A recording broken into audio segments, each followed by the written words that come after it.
So, you're trying to get a Korean family certificate from overseas, and let me guess, it's a total nightmare, right? It feels like you're lost in this crazy bureaucratic maze. Well, what if I told you there's a simple, no-drama way to get it done right the first time? That's exactly what we're going to break down today. You've probably already spent hours, maybe even days, scouring the internet, and all it's done is make you more confused. You've got a deadline breathing down your neck for a visa, a marriage, maybe a probate filing, and the clock is just ticking away. The stress is absolutely real, but I promise you, there is a clear way through all this mess.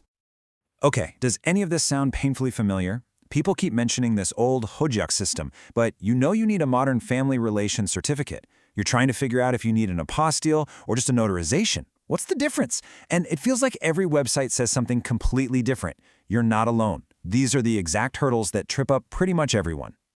So first things first, let's talk about why this whole thing feels so complicated. Because, once you actually understand the chaos, the solution becomes way, way clearer. It really isn't just you. This stuff is genuinely complex. You're dealing with the ghost of an old system, the hojak, while trying to get modern documents. Then you've got 3 different ways to do it: the embassy, a proxy, or online. And each one has its own little quirks and rules. Throw in different time zones and shipping delays, and yeah, it's a recipe for a massive headache. So the main takeaway here is, it's not hard because you're messing up. It's hard because the system itself is just all over the place. But, and this is a big but, here's the good news. There is one golden rule that cuts right through all of that noise. If you only remember one thing from all of this, please make it this. This is it. This is the entire game plan. Before you fill out a single form, before you even think about booking an appointment, you make one key decision.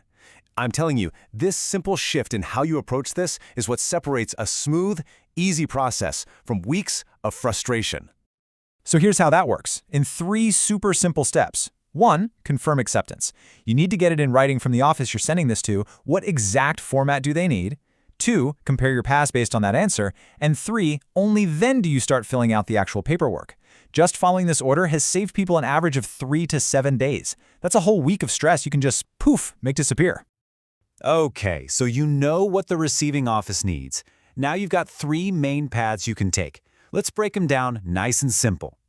So the 2 heavy hitters are your local Korean embassy or using a proxy service right in Korea. The embassy route, it's steady, it's reliable, but man, those appointment backlogs can be a real problem. The proxy route, on the other hand, is your champion for speed, especially if you need that apostille. But how did it stack up on things like cost and time? Let's get into the numbers.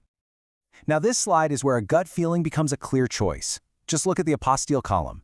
If you absolutely positively need one, the proxy in Korea is often the most direct path. They can get it done in just 1 day. Now, if you just need a PDF for, say, an initial review, that online portal is the fastest and cheapest. But, and this is important, there's a real risk the final office will reject a simple PDF. Your specific needs for speed, cost, and that all-important official stamp will point you directly to the right answer here. And this is a perfect, real-world example of what I'm talking about. A super tight deadline, the embassy is totally booked up, a classic recipe for panic, right? But by choosing the right path for their situation, they went from being completely stuck to having the documents in their hand in just 3 days. That's the power of that decision-first rule in action. All right, let's clear up the single biggest point of confusion for pretty much everyone: the apostille. What on earth is it, and when do you actually need one?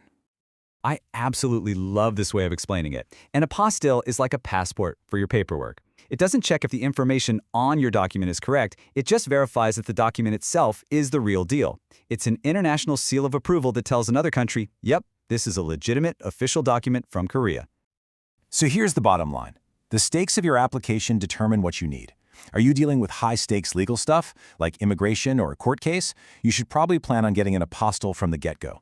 But for lower-stakes things, like an initial review for a job or university, a notarized translation might be totally fine.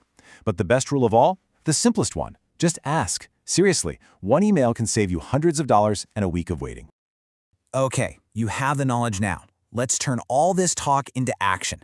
This is what you can do right now, in the next 15 minutes, to get this ball rolling and solve this problem for good.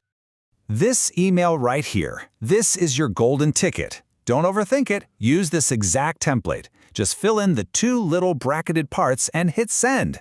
This one email is the most important step in the decision first, paperwork second method because it takes all the guesswork out of the equation. It replaces guessing with pure certainty.